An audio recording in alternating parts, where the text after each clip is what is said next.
Killings Task Team. Those delegates remain in Gauteng under, of course, this team. After the lunch adjournment, subject to the commissioners agreeing that it's a convenient time to take lunch, you are going to be dealing with the arrests of Mr. Molefe and Mr. Matlala.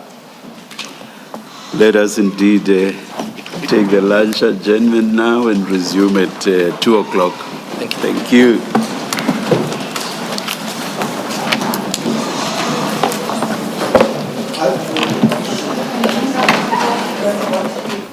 All right, live visuals there from Tshwane at the Madlanga Commission of Inquiry. The commission adjourning for lunch to recommence at 2 p.m.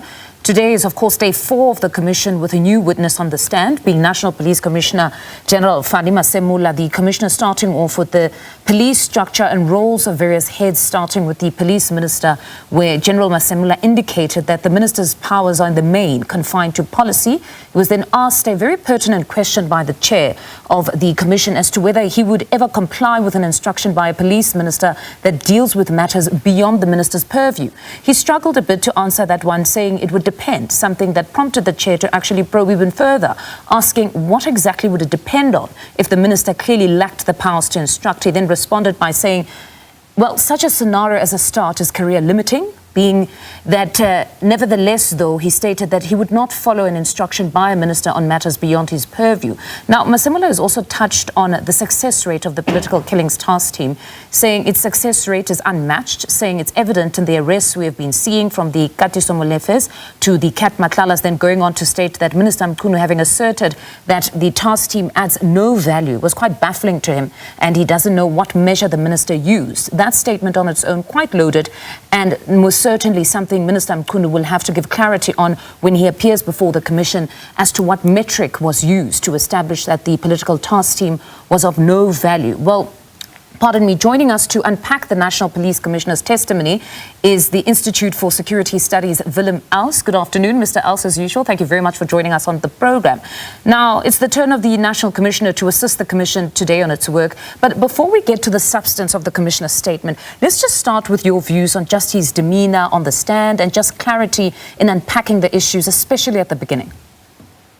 Good afternoon to you. Yeah, we understand that it is quite a difficult situation for him as National Commissioner to be in front of the Commission. And yeah, he was a bit nervous at the start.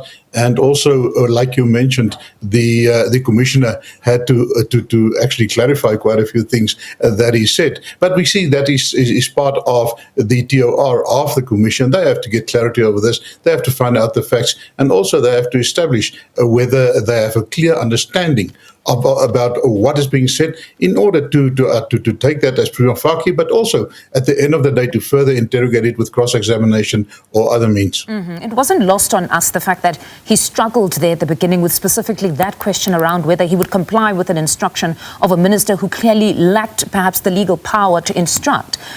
He then touched or said something that many, I think, will probably speak of during the day or the course of his testimony, which was that it is career limiting. What did you make of that? Because many would say then it starts to touch on that element of perhaps the legitimacy of some sort of political interference, or that we must be cognizant of who he is in comparison to General Nhlanhla Mkhwanazi, that he is most closer insofar as reporting lines to a minister. So perhaps there would be some sort of a struggle when answering such a question as to whether you would comply with an instruction.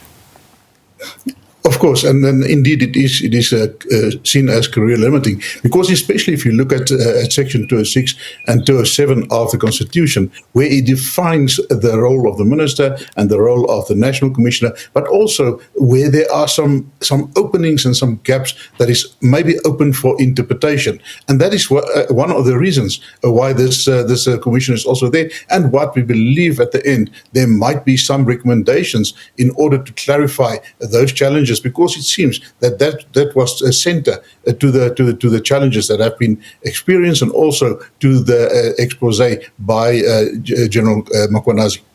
Then more to the contents of his statement. As a start, he spoke on the police structure, also touching on the minister's powers.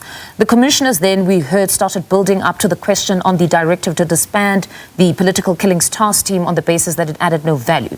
General Masemola has not minced his words, saying it was very effective according to him, otherwise he wouldn't have continuously approved the task team's extension and budget, obviously contradicting the minister there. Your take on this?